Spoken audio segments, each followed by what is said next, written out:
También dices que, bueno, en esto estás ganando la batalla, ¿eh? Porque este es un sentimiento que he visto en otros lugares y en otras cabezas. Cuando dices que se aprende haciendo, es decir, que o lo haces personalmente o no lo aprendes. Hay un proverbio chino, probablemente de Confucio, o no sé de quién, que dice: dime algo y lo olvidaré. Enséñame algo y lo recordaré. Pero hazme partícipe de algo y entonces aprenderé. Yo diré algo muy simple. No hay otra forma de aprender. No se puede aprender de lo que te dicen. Cuando doy conferencias yo pregunto: ¿cuántas salidas de emergencia hay en un avión 757? ¿Cuántos salvavidas hay en un 757? Porque todos hemos escuchado estas explicaciones 100 veces. Y sin embargo nadie lo sabe. Y después pongo el vídeo y la gente dice: ¡ah! ¡Hay 7! Pero no lo saben, porque decirle las cosas a la gente no es una buena manera de aprender. El aprender haciendo es un concepto que siempre ha existido.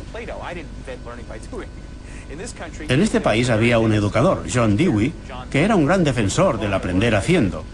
Y en 1916 se lamentó de que había estado intentando cambiar la metodología de aprendizaje en las escuelas y que nadie le hacía caso. Y después añadía: quizá es porque yo solo lo digo. Y lo olvidaron. Y no se acuerdan de lo que han oído. Nadie que nos esté escuchando es un experto en algo que no haya aprendido haciéndolo una y otra vez. Hay un chiste en este país. Un hombre joven le pregunta a un señor mayor en Nueva York cómo se llega a Carnegie Hall. Y el viejo le responde: por la práctica. Y así es como se consigue cualquier cosa.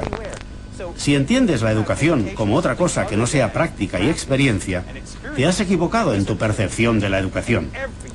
Y todos los filósofos famosos como Einstein o Wittgenstein han dicho exactamente lo mismo, pero las escuelas no lo hacen. Es increíble todo esto, ¿no? En las escuelas, en realidad, los profesores explican lo que ellos creen que es importante y no tiene nada que ver con aprender haciendo. Esto tiene unos orígenes muy interesantes y es obvio por qué las escuelas son así. En 1600 un monje tenía un libro y lo leía porque tú no podías leer. Esto era una buena idea en 1500. Lo que pasa es que no hemos cambiado el sistema desde entonces y hoy sigue entrando un señor que da una clase y como nadie recuerda lo que se dijo en clase, hay que hacer un examen. Así se estudia y se coloca todo en la cabeza. Yo les pregunto a mis estudiantes: ¿cuántos podrían pasar el examen del año pasado ahora mismo? Ellos me preguntan: ¿podemos estudiar? Y les digo que no, que se supone que tenían que haberlo aprendido. La respuesta es que no. Porque lo aprendieron de memoria. No recuerdan los exámenes del año pasado. Yo no podría aprobar los exámenes de mi universidad. No sé si tú podrías. Y hay otra cosa. Cuando nos modernizamos y utilizamos ordenadores, a menudo, tú también lo dices, y yo me doy cuenta, es una paradoja de lo que hacíamos en la clase. Se hace como las viejas clases, pero con un ordenador, ¿no? El ordenador en realidad no está ayudando. Podría hacerlo, pero no lo hace. ¿Cómo podría ayudar?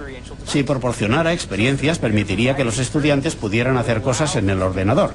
Pero el sistema educativo está inherentemente en contra de esto. Y ahora te daré un ejemplo. Yo hice un programa para enseñar geografía donde los alumnos podían ver vídeos de lo que les interesaba. Si eran deportes, podían viajar por el país para ver partidos. Si les gustaban las películas, podían ir a Filadelfia a ver a Rocky. Hicimos pruebas y vimos que los chicos aprendían geografía, pero las escuelas no lo querían. ¿Y sabes por qué?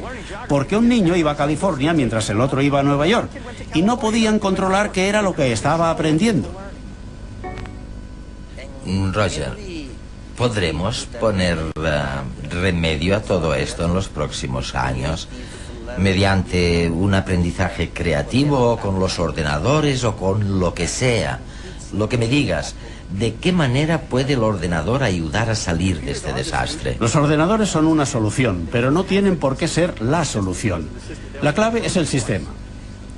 Lo que permiten los ordenadores es tener una experiencia individual, que a la vez permite a los alumnos comunicarse con un compañero, o trabajar en equipo, o comunicarse con alguien al otro lado del mundo, o investigar algo que les interese, o hacer las experiencias que de otra forma no podrían hacer, pero cada uno en su propio campo. El ordenador en sí no tiene ninguna relevancia, es un aparato que permite tener experiencias si se crea un buen software que lo acompañe. La mayor parte del software educativo que existe en estos momentos es malísimo. Lee este párrafo y responde las preguntas. Es como si fuera un libro de texto, o peor que un libro de texto. Hace un momento has dicho que los profesores se concentran en lo que saben, en lugar de concentrarse en... ¿en qué deberían concentrarse los profesores?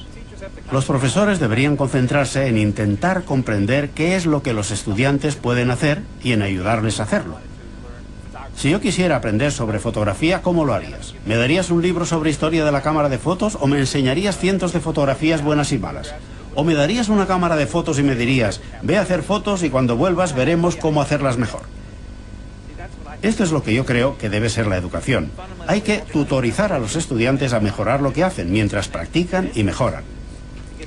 Y esto es cierto para cada aspecto de la educación. Sea lo que fuere, tiene que girar de alguna manera sobre cómo hacerlo. Y si no es así, no deberían enseñarlo. Intentemos dar alguna pauta de éxito a nuestra audiencia. ¿Hay algún consenso sobre cómo hacerlo?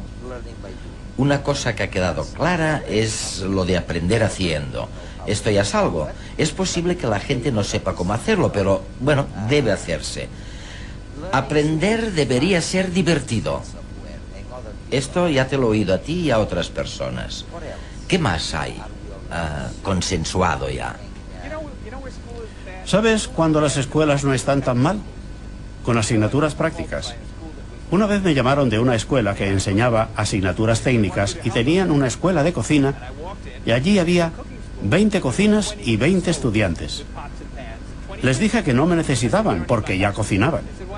Cuando se trata de asignaturas que no son académicas, no lo hacemos tan mal. No enseñamos a los pilotos a volar por medio de teorías de aviones. Los ponemos delante de un simulador de vuelo y hacemos que lo intenten. Y luego les hacemos volar primero en un avión pequeño y luego en otros más grandes. Porque sabemos que un examen teórico en pilotar no los hace necesariamente buenos pilotos. Todas las asignaturas que no son teóricas, ya sabemos cómo enseñarlas. Si quieres enseñar cómo presentar un programa de televisión, hay que hacer todo tipo de trabajos, como aprendiz, desde electricidad a iluminación. No es difícil, esto ya lo sabemos como sociedad. El problema es que las escuelas no lo saben, no están al tanto de cómo enseñar.